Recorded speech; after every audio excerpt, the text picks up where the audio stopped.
දරුවන්ගේ ප්‍රශ්නයකට ඔබතුමාව හම්බෙන්න ඉන්නේ කියලා ගෙදරට පණිවිඩයක් කියලා තිබුණා ඒකයි. එතකොට මුන්නේ මංසර් මෙයාගේ හයියට ආවෝ. යන්න සර්.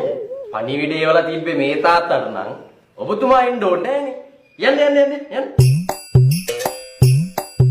ඔය තාත්තා එන්න මෙහෙ. තාත්තා මෙහෙ එන්න. අමුදේ නැමෙන්නේ තාත්තා තමුද කියලා කරේ වාඩිලා. තාත්තා ඉලෝ එන්න මෙතන. විකාර කරනවා මෙතන.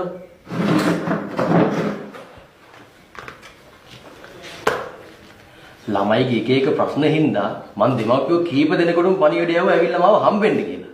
දැන් මේ තාත්තගේ දරුවගේ නම මොකද්ද? නම සර් මේ නම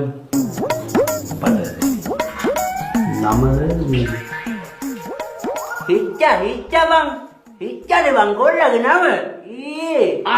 ඔව් සර් හිච්චා සර් හිච්චා. හැබැයි හිච්චා කියන්නේ ගෙදරනේ සර්.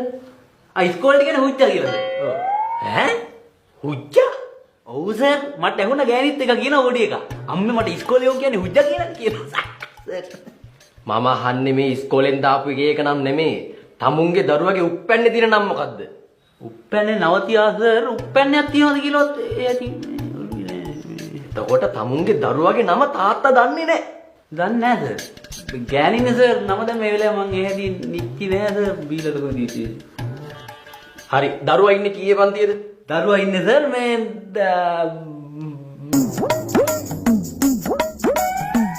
එකේ පන්තිය බං එකේ. ඇයි බං අපි එකත් එක්කමනේ බාර දුන්නේ. එකේ මේ අවුරුද්දේද? නෑ සර් දැන් අවුරුදු 3-4කට කලින්.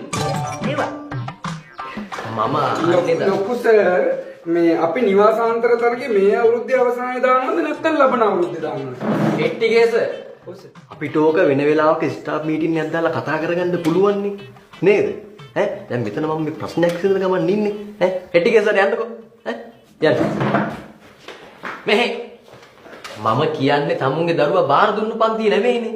තමුන්ගේ දරුවා දැන් ඉන්නේ කීයේ පන්තියේද? කීයේ වුණත් සෝ පන්තියේ ඉන්න විදියක් නෑ සෝ. කැලේ පෙන්නලත් ඒකනේ කාරණාව හදන්න බෑ සෝ. මනුස්සයෝ මම අහන්නේ තමුන්ගේ දරුවා ඉගෙන ගන්න කීයේ පන්තියේද? කීයේ වුණත් සෝ ඉගෙන ගන්න විදියක් නෑ සෝ. ඌගේ දන්නවනේ හැකියාව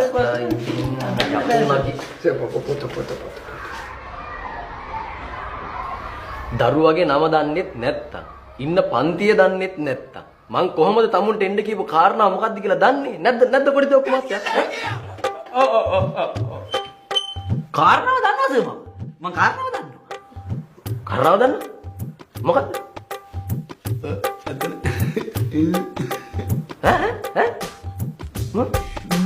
නල්ල සර්ගේ නල්ල බැලන්න ඇට්ටියෙන් දමලගේ මගේ කොල්ලනේ සර් නැත්තම.